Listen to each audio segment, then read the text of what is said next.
What up, Spotswood students? It's Scarlett. And Henry. We decided today that we actually wanted to tag team for this devotional for you guys. And today we're continuing on with our Devo series this summer of how do we love God with our heart, our soul, our mind.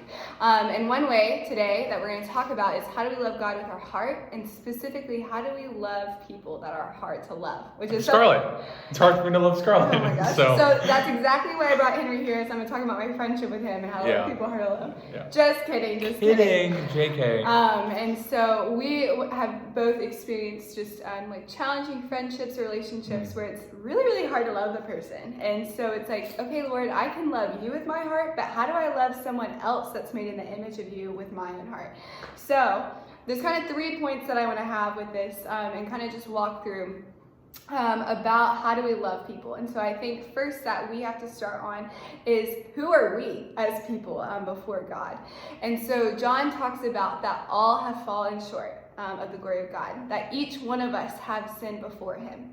And so recognizing that in the sin of our own heart, we realize that when we look at other people, we're really not that much different from them. And while we want to choose and look and categorize people according to their sin, I'm really thankful Jesus doesn't do that with me. Because we have to think about, what if Jesus only loves people like himself? And he only loved perfect or good or holy people? We would never be saved. We would never be in the place that we are now.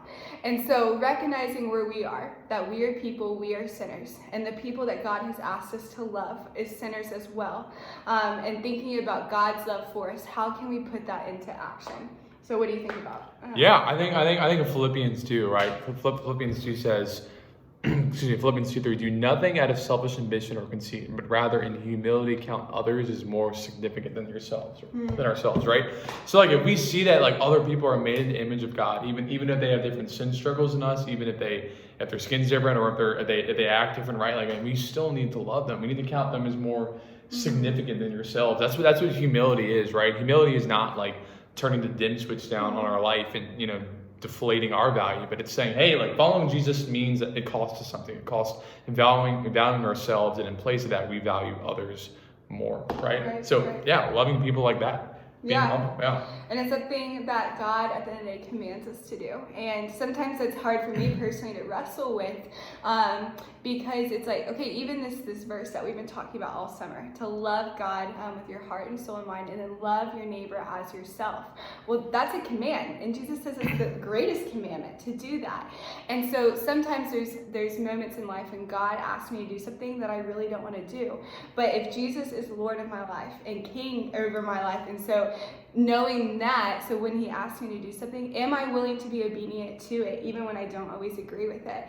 And so looking at a neighbor or a friend, and there have been situations where it's like, okay, here's a bully, someone who has said terrible things to me and has hurt me. It's like, how do I step out in showing love to them, even when it's like, I feel like they don't deserve it? But at the end of the day, I don't deserve love either, because I'm a sinner before the Lord. So it's like, how can I show love to them, even though I feel like they may not deserve it, but that God tells me that they deserve it too, because I received love from God myself. Yeah. So I mean, Jesus literally died for his enemies on the cross. People that spat at him, people that tortured Jesus and whipped him. It's like, Jesus still loved them. People that treated him awfully. It's like, we can implement and imitate the same thing, right?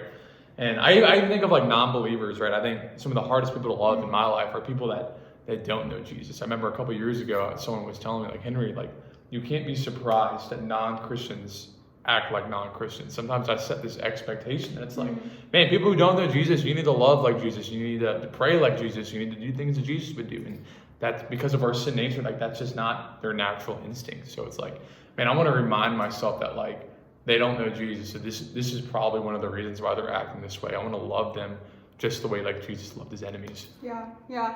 So today, just what we really want to challenge you with is ask God and say, how can I love someone that's really hard to love right now? Or maybe, Lord, bring someone to mind that it may not be outwardly that I show that I don't love them, but in my heart, I know I don't. And so asking him that, what is a person in my life that is hard to love? And then what is one way I can serve them? And so for you, it may actually be a family family member. Maybe it's someone in your own home. And for you, serving maybe taking out the trash for them or doing their laundry or whatever that may look like for you.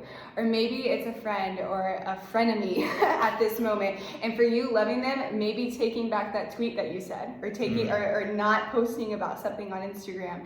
And so whatever that looks like for you, really pray and ask God, how can I show your love to this person?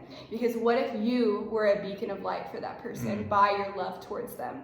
So that's our challenge. And what I'm going to say about it. Any final thoughts? Do it or else. Do it or else. Yeah, I love that though. It's asking God to reveal someone to love, but it's also like, okay, that's who it is.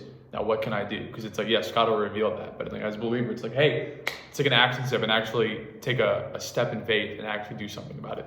Yeah. So, yeah, absolutely. Yeah, Christ is the peacemaker. I mean, sorry. He left the room and we saw that Herod and Pilate became friends. So therefore, like, we can build peace with people that we think are different than us. Yeah. So. And today, if you want to pray for me, Henry's gonna be hard to love with his AirPods because he just got them. He's got AirPods. Flexing. And he's been flexing on them all morning. Just kidding. We love the AirPods. He's gonna act like he's on a phone call, but. Yeah, I have a creative meeting with some friends. All right. Well, that is it for today. Except Crosby. Oh my goodness. I hope y'all have a happy Monday, and I hope you go out and love some people today.